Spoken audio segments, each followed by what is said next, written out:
ગુજરાતની રાજનીતિમાં પાટીદાર આરક્ષણ આંદોલનના જાણીતા આગેવાન અલ્પેશ કથિરિયાએ ભાજપને સમર્થન આપ્યું છે। તેમના નિવેદનથી ગુજરાતની ચૂંટણી ગણિત પર અસર થવાની શક્યતા છે। અલ્પેશ કથિરિયાએ પોતાની સોશિયલ મીડિયા પોસ્ટમાં જણાવ્યું કે પાટીદાર સમાજ હવે સંપૂર્ણપણે જાગૃત થઈ ગયો છે અને આ વખતે સમાજ કોંગ્રેસ કે આમ આદમી પાર્ટીના પ્રલોભનમાં આવશે નહીં। તેમણે વિશ્વાસ વ્યક્ત કર્યો કે ગત ચૂંટણીમાં વિપક્ષને 27 બેઠક મળી હોવા છતાં આ વખતે પાટીદાર બહુલ વિસ્તાર સહિત સમગ્ર સુરતમાં ભાજપ વિપક્ષનું ખાતું પણ ખોલવા દેશે નહીં। આ વખતે સુરત મહાનગરપાલિકામાં ભાજપને 100% બેઠક મળશે અને વિપક્ષનો સુપડો સાફ થઈ જશે એમ તેમણે શંખનાદ કરતા જણાવ્યું। અલ્પેશ કથિરિયા અગાઉ આમ આદમી પાર્ટીમાં સક્રિય હતા અને ગત મહાનગરપાલિકામાં ચૂંટણીમાં આપના પ્રચારમાં તેમણે મહત્વની ભૂમિકા ભજવી હતી। જોકે તાજેતરમાં એમણે કેસરીયો રંગ ધારણ કર્યો છે અને ભાજપમાં જોડાયા બાદ તેમના સૂર સંપૂર્ણપણે બદલાયા છે।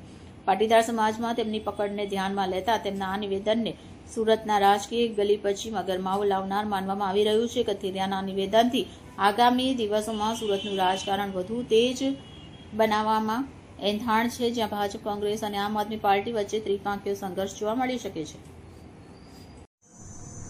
આજરોજ જે પોસ્ટ મૂકી છે એ ગુજરાતમાં જે સ્થાનિક સ્વરાજની ચૂંટણી આવી રહી છે એના અનુસંધાને છે। સ્થાનિક સ્વરાજની ચૂંટણીમાં સુરત શહેરમાં પણ એસએમસીમાં કોર્પોરેશનનું ઇલેક્શન છે।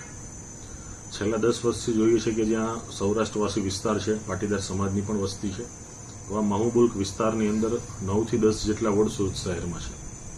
આજથી 10 વર્ષ પહેલા ત્યાં કોંગ્રેસને સત્તા આપી હતી, છતાં પણ લોકો પરેશાન છે અને છેલ્લા 5 વર્ષથી આમ આદમી પાર્ટીના કોર્પોરેટરો હતા, છતાં પણ લોકો પરેશાન છે। એમાંથી અડધા ઉપરના કોર્પોરેટર તો આજે રહ્યા પણ નથી। ગણાગાંઠા કોર્પોરેટરો છે અને 2 થી 3 જ માત્ર કોર્પોરેટરો છે જે પ્રજાલક્ષી કામગીરીમાં ઉત્સાહી કામગીરી કરી છે। માત્ર જે તે સમયે કોંગ્રેસ અને પાસ વચ્ચે બનેલા મુદ્દાનો તકનો લાભ લઈ અને જે તે સમયે અવસરવાદી કોર્પોરેટરો ચૂંટાયા, પરંતુ જે રીતે પ્રજાના કામ થયું જોઈએ કામો થયા નથી।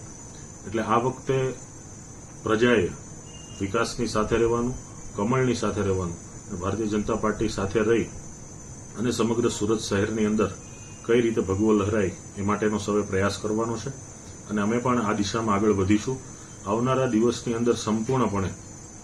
કેમ કે છેલ્લા ઘણા વર્ષોથી જોઈએ છે, 30 વર્ષોથી કે સુરત શહેરની અંદર ભારતીય જનતા પાર્ટીનું શાસન થતું આવ્યું છે, તો સ્વાભાવિક છે કે પ્રજાનો જે ભરોસો હોઈ શકે, ત્યારે આ વિસ્તાર પૂરતો આ વિકાસનો ભરોસો બાકી ન રહી જાય।